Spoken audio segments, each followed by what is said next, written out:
Voici cette nouvelle intéressante concernant Binance. Je ne sais pas si vous êtes déjà au courant ou pas, mais ne vous inquiétez pas, quand on va en parler tout de suite. Et ce n'est pas tout. Nous allons aussi parler de Konami, des tendances DeFi à surveiller, de la SEC et Kraken. Donc si tu veux en savoir plus et prends tes dispositions, contenu, ok? Salut!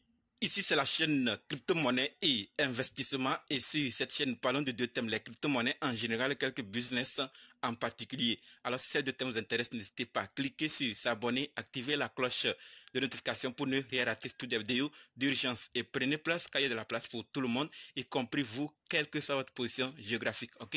Mille merci à tous ceux qui sont déjà abonnés, qui me des commentaires et qui partagent mes vidéos. Grâce à votre contribution, nous sommes déjà à plus de 7200 abonnés. Je vous dis merci du soutien. On va dans le but. Mais oui, on n'a pas cliqué s'abonner, c'est fait. Ok, c'est parti.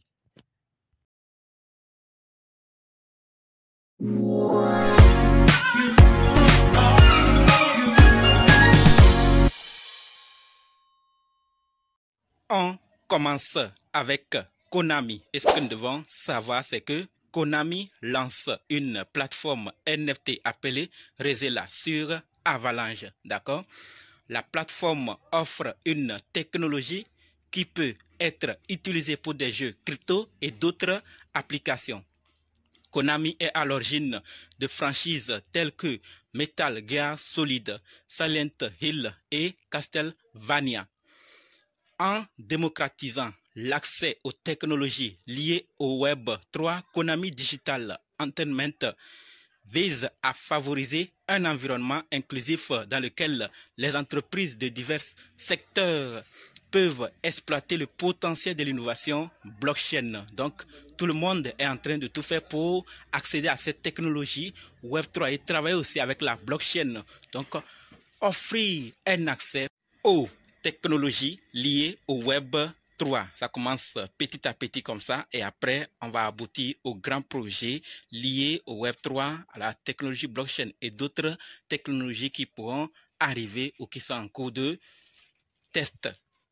Passons à la deuxième nouvelle qui concerne les tendances DeFi à surveiller. Et ce que nous devons savoir, c'est que les tendances DeFi à surveiller en 2024 selon CoinGecko. Donc, sachons clairement que cela nous vient de CoinGecko. Et parmi ces tendances, nous pouvons citer premièrement les pools LP perpétuels. En deuxième lieu, nous avons les intent-based architecture qui permettent aux utilisateurs de spécifier les résultats souhaités sans avoir besoin de définir chaque aspect de leur transaction. En troisième, nous avons les airdrops, points et autres qui stimulent la participation des utilisateurs et la liquidité.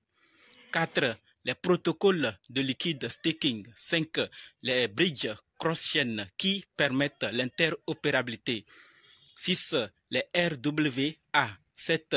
Les layers 2 points et layer 2 Bitcoin.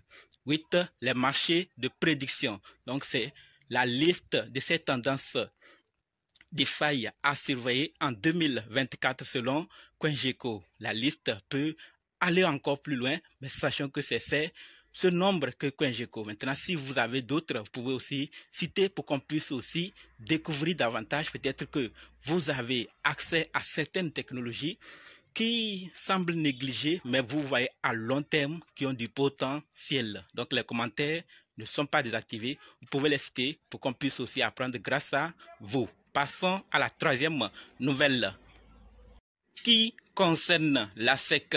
Et ce que nous devons savoir, c'est que la SEC aurait abandonné son enquête sur Ethereum. C'est ce qu'a annoncé Consensus. D'accord? Aujourd'hui, nous sommes heureux d'annoncer une victoire majeure pour les développeurs Ethereum, les fournisseurs de technologies et les participants de l'industrie. La division d'application de la SEC nous a informé qu'elle clôturait son enquête sur Ethereum 2.0. D'accord? Les choses ont changé remarquablement vite depuis que nous avons intenté notre procès contre la SEC à la fin du mois d'avril. Après plus d'un an, l'enquête sur Ethereum est enfin terminée et aucune charge n'a été retenue contre qui que ce soit. intéressant, n'est-ce pas? C'est ce qu'on nous dit par rapport à la SEC et on ne sait pas ce qui va se passer.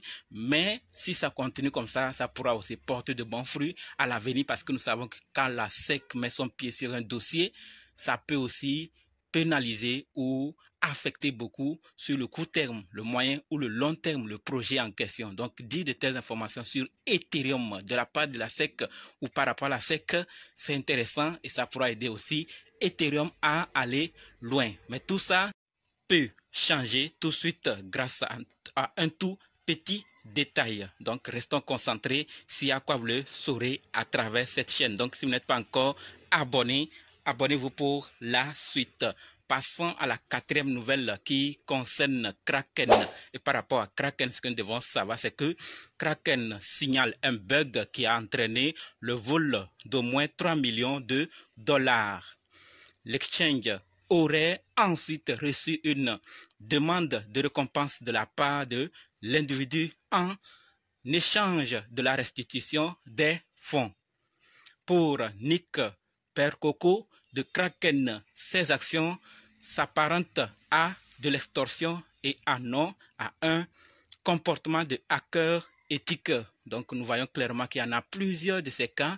Ils volent, après ils réclament. Et si on lui donne, il ramène, d'autres ne remboursent pas. Mais tout compte fait, ce qui est sûr, c'est ce que nous devons savoir. Il y a un bug. Surveillez bien vos comptes et allez découvrir davantage s'il y a une correction. Si tout est déjà en ordre, vous continuez. Si ce n'est pas, vous saurez également ce que l'équipe va dire. S'il y en a aussi, vous le saurez aussi à travers cette chaîne.